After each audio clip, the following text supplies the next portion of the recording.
మన మనసులోని బాధను పంచుకుంటే అది తగ్గుతుంది అనుకుంటాం, అవునా? కానీ ఎవరి నోటిలోనో ఏ మాట కూడా ఎక్కువ కాలం దాగదు అనే విషయాన్ని మీరు బలంగా గుర్తుపెట్టుకోవాల్సి ఉంటుంది. గుర్తుంచుకోండి, మనుషులు ఎప్పుడు ఎలా ఎందుకు మారుతారో ఎవ్వరికీ తెలియదు.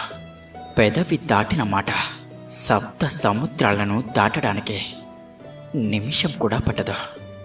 మీ వ్యక్తిగత విషయాలు అందరికీ అలా తెలిసిపోతే వారి దృష్టిలో ఒక బలహీనుడిగా చులకనైపోతారు.